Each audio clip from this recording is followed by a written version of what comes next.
Kumuha po kami ng Madre de Agua para sa aming mga alagang baboy.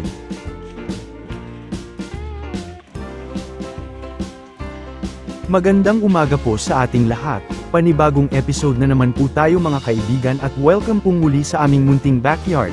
Kung bago ka pa lang sa aking channel ay huwag lang pong kalimutan na mag-subscribe. Maraming salamat po. Hiniwalay na po namin ang kulungan ng aming dalawang breeders dahil malalaki na. Sila po ang mga gagawin naming inahin at barako naman ang nasa kabila.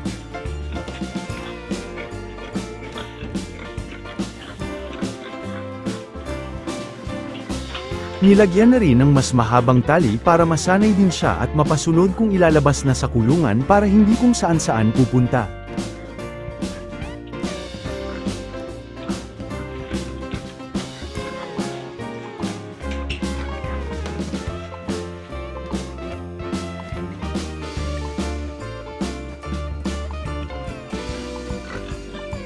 Sa ngayon ay hindi na muna namin pilitin na ilabas dahil parang naninibago pa.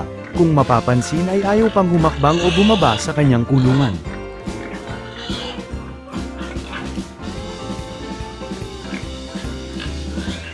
Para hindi ma-stress si Django ay hayaan na muna kung ayaw pa niyang lumabas.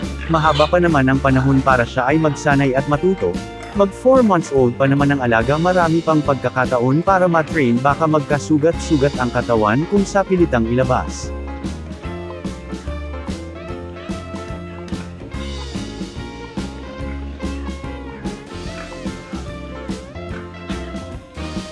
Maganda kung lumabas na para makapasyal at maging pamilyar sa palibot, masanay at ma-expose sa ibang mga hayop, tao, terrain ng lupa, mga sasakyan, ingay sa palibot, palipat-lipat ng kulungan at marami pang iba. Minsan papalakarin din namin ng mas malayo para exercise na rin.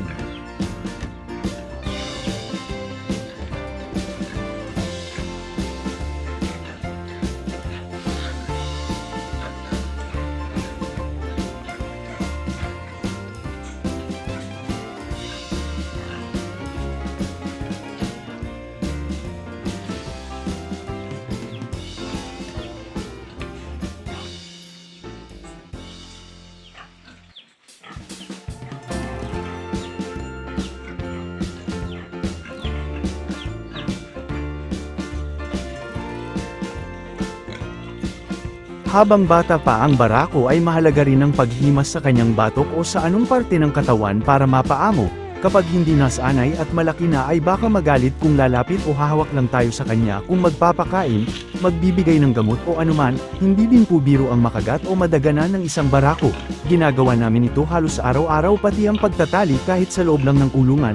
Feeling restricted ang galaw niya kumbaga kapag nasuot na ang tali para hindi na siya magpumiglas. Pero tatanggalin naman kapag umalis na kami dito. I'm here!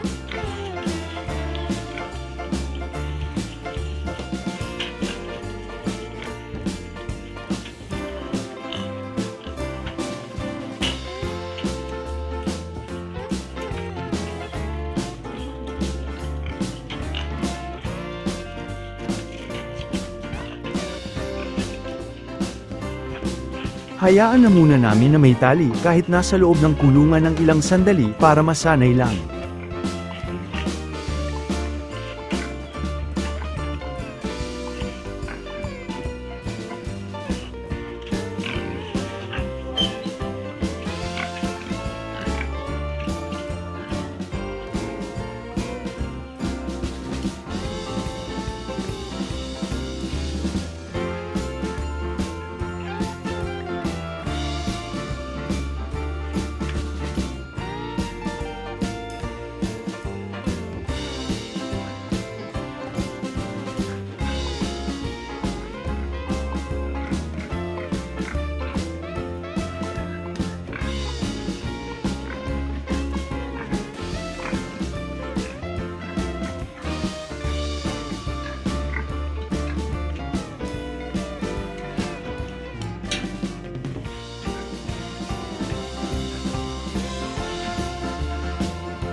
Tinanggal na ang mahabang tali at hayaan lang ang nasa kanyang leeg at katawan.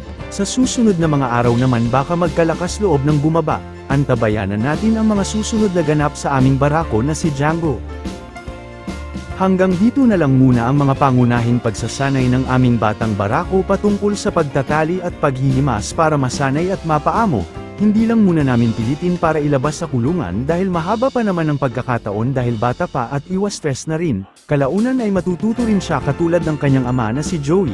May mga previous episodes po ako patungkol sa dating barako dahil madali lang mapasunod ang nasabing alaga.